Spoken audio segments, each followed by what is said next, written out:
SER Podcast. La semana pasada hablábamos aquí en el programa con una oyente, Elena, acerca de las dificultades que había tenido ella y cientos de miles de personas más para conseguir entradas para uno de los conciertos que el artista Bad Bunny piensa dar en España dentro de un año. Éramos unas 6, 7 a la vez, en constante comunicación entre nosotros para ver qué puesto te había tocado. Y claro, al final esto empezó a las 12 de la mañana con las primeras 2 fechas. Y es cierto que tú te metes casi una hora antes, estás esperando en una sala de espera y luego entras en la cola, que yo la verdad no sé, o sea, yo creo que lo llegan a hacer un poco aleatorio porque yo entraba más tarde que gente con la que estaba hablando y de repente yo tenía un puesto más adelante, o sea, tampoco entendíamos muy bien cómo funcionaba. Y nada, desde las 12 de la mañana hasta las 5 de la tarde que salieron las últimas que conseguimos entradas y en mi caso fue pillar lo que pude sin mirar mucho más, la verdad. Horas de espera para acceder a la preventa, precios dinámicos, gastos añadidos y poca transparencia. Casi cualquier cosa vale con tal de conseguir una entrada para ver a nuestros artistas favoritos. Raquel García, compañera de la sección de Cultura de la cadena SER, ¿qué tal? Muy buenas. Hola, Bayo, ¿qué tal? El caso de Bad Bunny no es excepcional, lo hemos visto con otros artistas y cada vez más personas, grandes artistas, recurren a grandes plataformas para gestionar la venta de sus entradas. Son las llamadas tiqueteras. Y estos últimos días, Raquel, hemos conocido varios casos de problemas con algunas de esas empresas que demuestran que en el mundo del espectáculo no es oro todo lo que reluce. No, desde luego. Y vamos a hablar de Wigo, es una de las tiqueteras más importantes de España. Se declaraba este pasado miércoles en preconcurso de acreedores. La empresa lo que explicaba en un comunicado, que lo hacía como única salida para poder asegurar la viabilidad futura del proyecto por la compleja situación financiera que está atravesando. Es una situación a la que han llegado por distintos factores, eso es lo que decían, y que han afectado a otras empresas culturales. Por ejemplo, pues las consecuencias de la pandemia que se siguen notando, la subida de los costes, también la incertidumbre que hay en el consumo cultural. Ellos piden tranquilidad, aseguran que están trabajando en soluciones para los proveedores, pero lo cierto es que sus últimas cuentas hechas públicas, las del año 2023, reflejan una caída en la facturación de más del 75%. Han pasado de facturar más de 16 millones de euros a menos de 4 millones.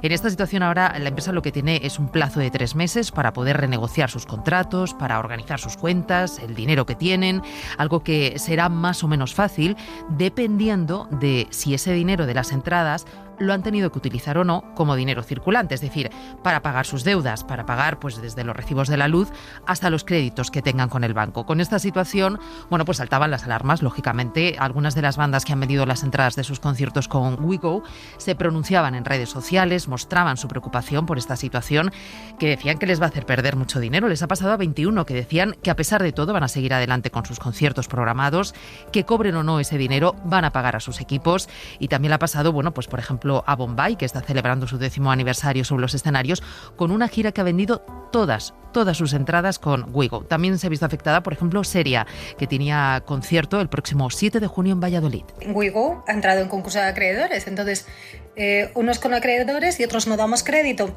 Parecía que ya íbamos a terminar con los cambios del concierto, pero se ve que no. Los que tengáis vuestras entradas adquiridas por Wigo, no hay ningún problema, o sea, son totalmente válidas, no pasa nada. Así que de momento este concierto se mantiene. Lo cierto es que en este momento, Bayo, ninguna banda ha anunciado acciones legales. Todas están esperando a ver si la situación se puede o no reconducir. Es una situación muy delicada. Carlos Moreno Clemente es profesor colaborador de la Universitat Oberta de Cataluña y experto en organización estratégica de eventos. Carlos, ¿qué tal? Bienvenido a Código de Barras. Muchas gracias, muy bien.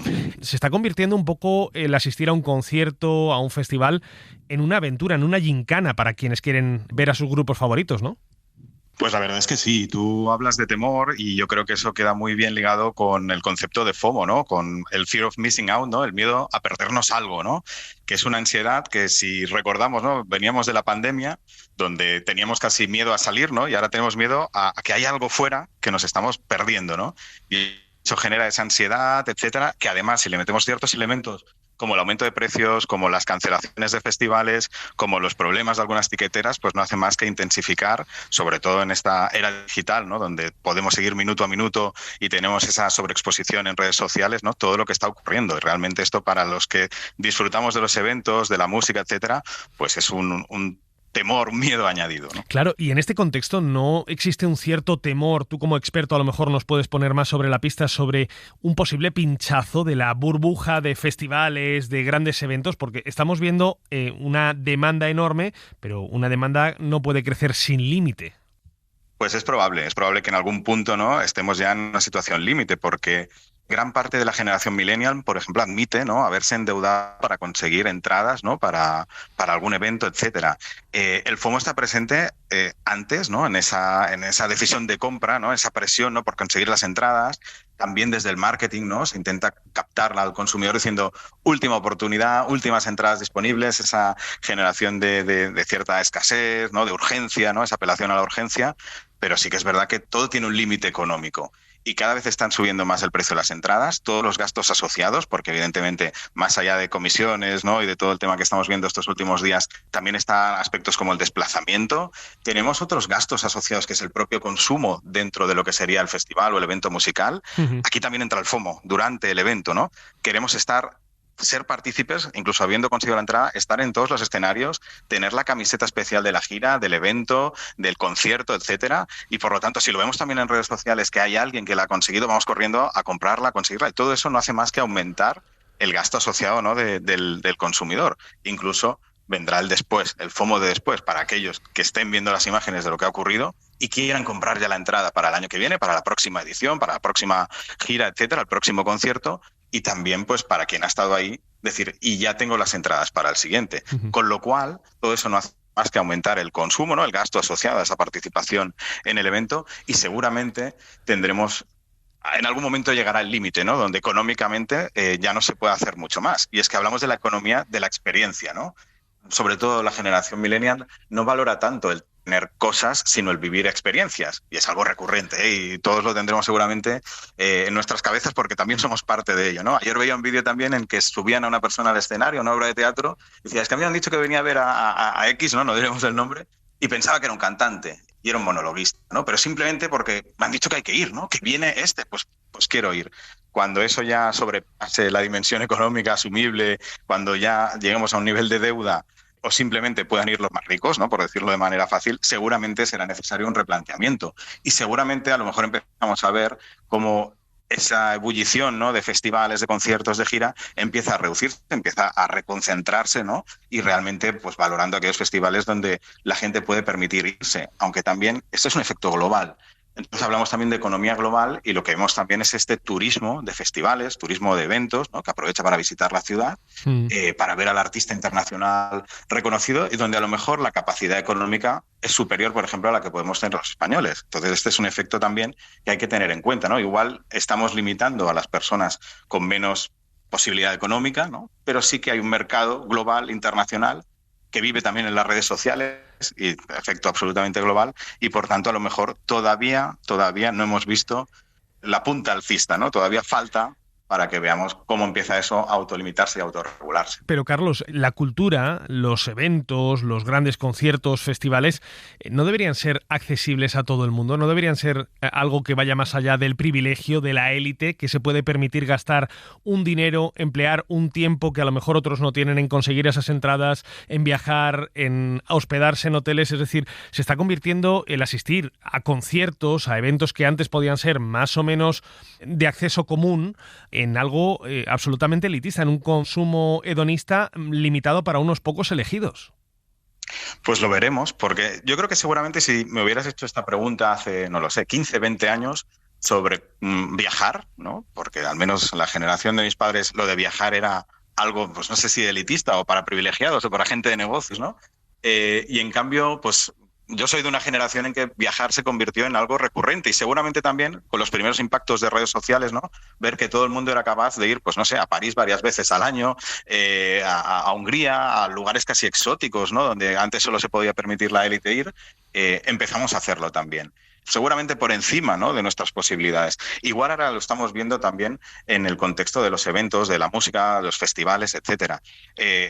Aquí hay una capa que tú bien señalas, que es la capa cultural, ¿no? Al final estamos hablando de una industria cultural, como es la industria musical, y donde seguramente es un bien, ¿no?, que tendríamos que intentar protegerlo de alguna manera.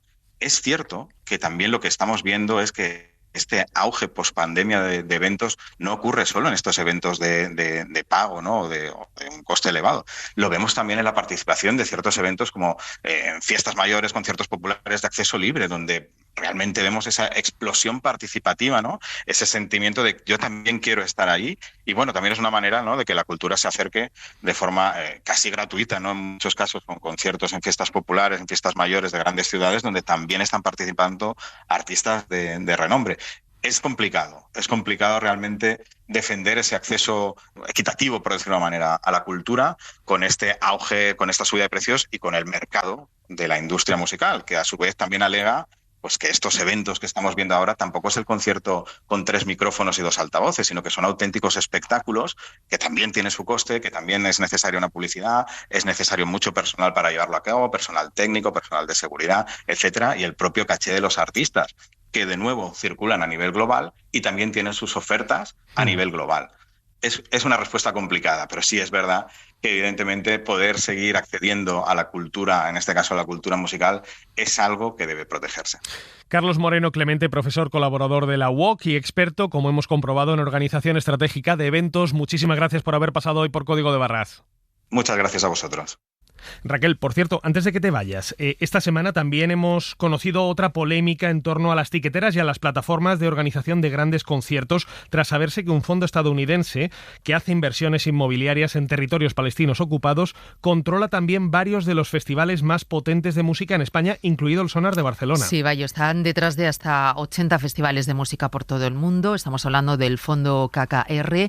En España algunos tan importantes como, por ejemplo, pues el Sonar, el Viña Rock, el Arenal Sound, el FID de Benicàssim.